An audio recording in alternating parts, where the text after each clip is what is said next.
ito na lang yung natira nating pangbenta this week. So hindi na to aabot ng linggo, mabibenta na to. Ito yung additional na linagay namin dito sa gitna, gawa ng madaming demand sa ating tanim na lettuce. Ayan.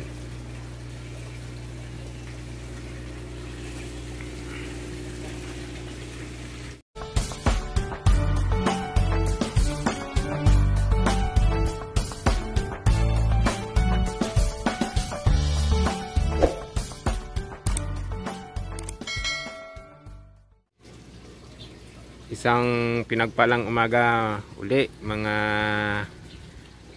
kaletus, mga kagaya. So na-update ko kayo nung nakaraang linggo, yung nakabenta tayo ng mahigit 200 cups ng ating tanim na lettuce.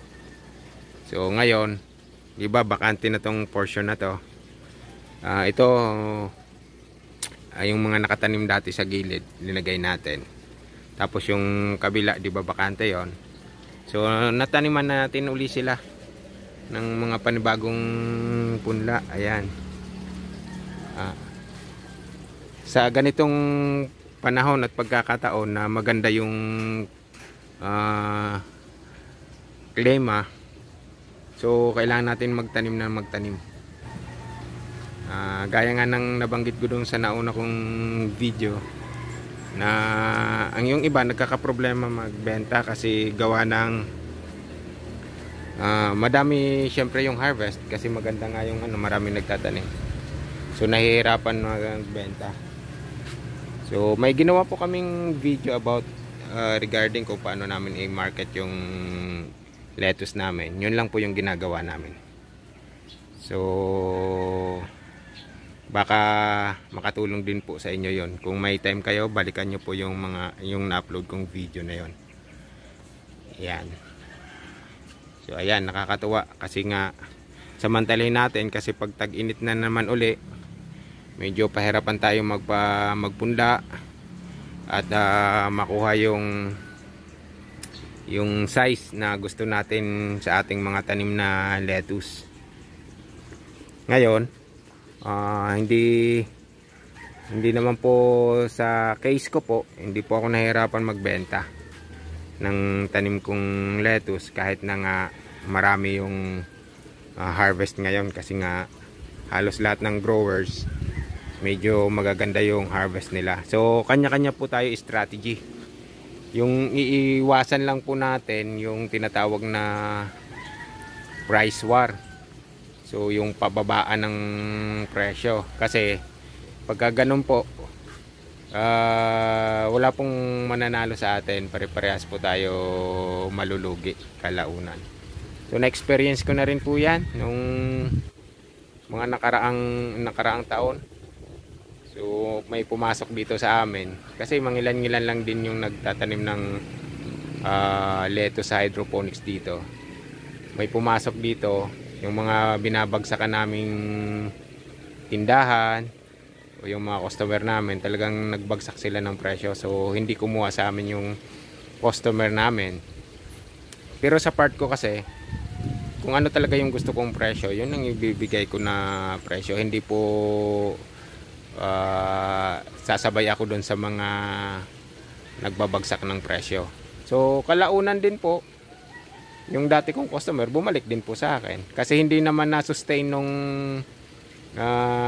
kakompetensya namin na ganong presyo. Kasi nga alam ko, pag binabaan mo yung presyo ng ganong kababa, hindi ka tatagal kasi malulugi ka.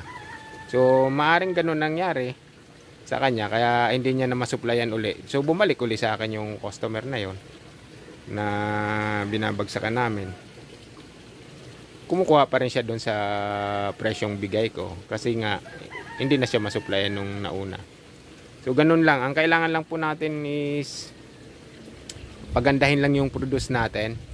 Saka mag-isip tayo, wag tayong sa isang mag-concentrate doon sa isang binabagsakan natin. Maghanap pa rin tayo ng mga ibang customers na pwedeng bumili ng ating lettuce. So sa part namin kasi, yung mga customer namin hindi lang taga rito, minsan mga, siyempre mga kaibigan, yung mga kakilala. Kasi nga napakaganda po ng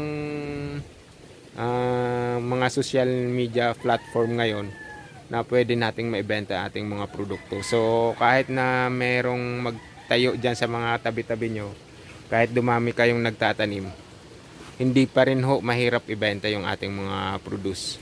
So iwasan po natin yung price war, kasi nga walang makikinabang dyan. Pare-parehas kayo, at the end pare-parehas kayo malulugi. So experience ko rin po yan, kasi may tubigan ako. Yung tubigan namin halos ganyan din po, yung binabagsak nila yung presyo. So ganun din ang gawa ko sa tubigan, hindi ko rin binagsak yung presyo ko, in-improve ko lang yung service namin. So pag tumawag ka, madeliveran ka kaagad. Yun naman ang pang tapat ko sa kalaban, service. So sa awa ng Diyos, hanggang ngayon nandiyan pa rin yung tubigan ko, matagal na. So yung mga kakumpetensya kong iba, nagsara na po. So ang iba binenta na rin. Kasi nga alam ko pag binaba ng ganung kababa ang presyo, hindi po sila magsusustain. So mayroon tayong kapamaraanan na kung paano natin maibenta yung ating produkto, na hindi tayo pwedeng diktahan ng kakumpetensya natin o nung mga nagninegosyo rin na pwedeng i-take advantage yung ating mga produkto. Kasi yun po yung napapansin ko, kahit sa hindi po sa nag-hydroponics, yung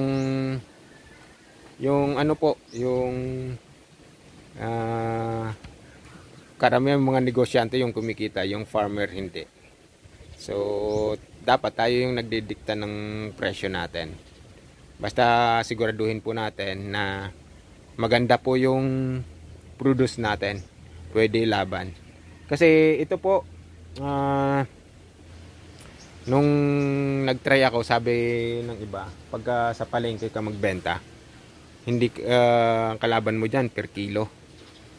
So trinay ko po, nagbenta ng sa palengke, nauubos yung tinda ko. Mas mahal nga yung presyo ko kaysa per kilo.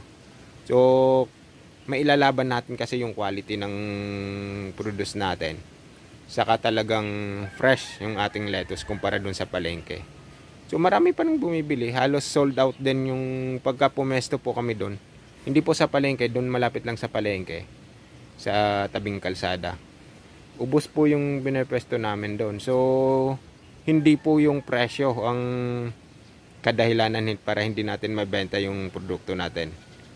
So maring hindi natin kailangan kasi mapa-explain din sa customer yung pag kinukumpara nila yung nabibili nila sa palengke sa ating produce na lettuce.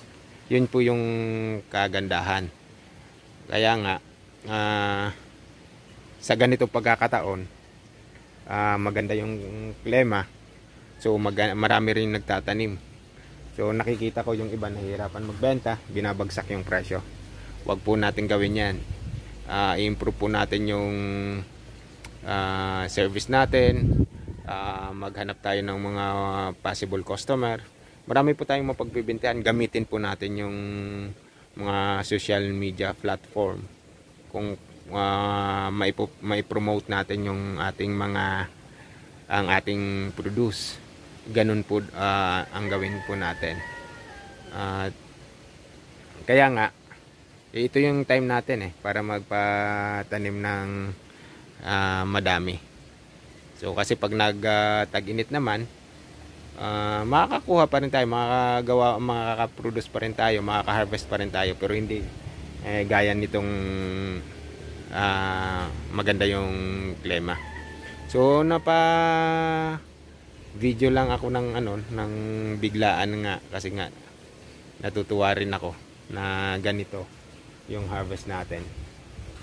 Saka mabilis lumaki po yung ating lettuce pag ganitong panahon.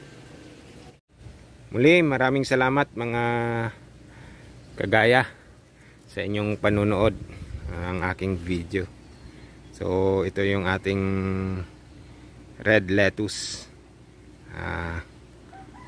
para sa ating parating na Valentine's Day. Yan. Ito yung dalawang variety naman sa isang cup. Yan. Red saka green. So may upload akong video regarding sa ganito rin. Dalawang variety sa isang cup.